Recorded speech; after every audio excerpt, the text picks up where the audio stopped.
Hello friends, आज हम बनाने जा रहे हैं रॉ मैंगो राइस। इसके लिए हमें चाहिए रॉ मैंगो, जिसको मैंने कद्दूकस करके रखा हुआ है। यहाँ पर पीनट्स लिए हुए हैं मैंने, रेड चिली है, ग्रीन चिलीज हैं, और यहाँ पर थोड़ी सी चने की दाल ली गई है तड़के के लिए। और यहाँ पर मैंने राइस लिया है 1 बाउल, जिसको आप रात के जैसे बचे हुए लेफ्ट ओवर राइस हैं उनको भी आप कर सकते हैं, या फिर आप ताजी बॉईल करके उसको यूज में कर सकते हैं। आइए अब हम शुरू करते हैं।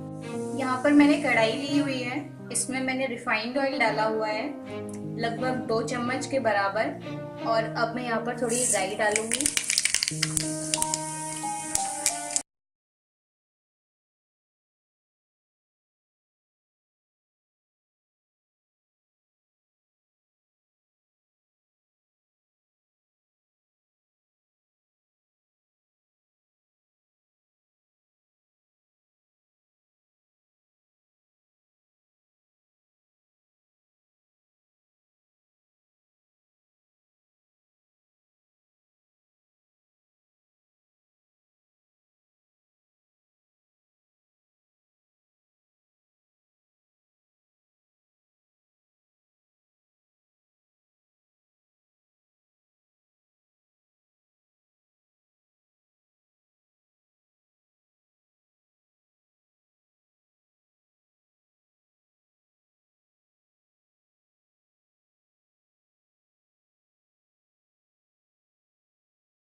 अब हमारे रोस्ट हो गए काफी अच्छी तरीके से।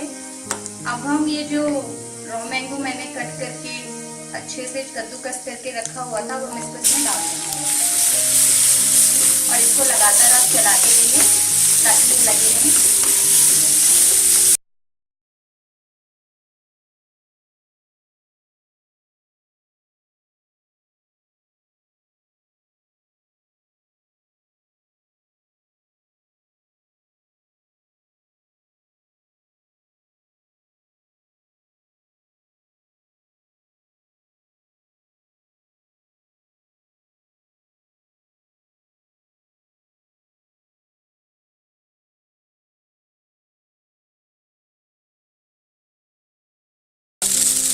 यहाँ मैंने कलर के लिए थोड़ा हल्दी भी ऐड किया है, आप कलर के लिए हल्दी भी डाल। रॉ मैंगो राइस तैयार है। इसको आप चटनी के साथ सर्व कर सकते हैं या फिर कोल्ड ड्रिंक के साथ एंजॉय कर सकते हैं। इस तरीके की और वीडियोस के लिए लाइक करें, सब्सक्राइब करें और बेल आइकन को प्रेस करें। Thank you.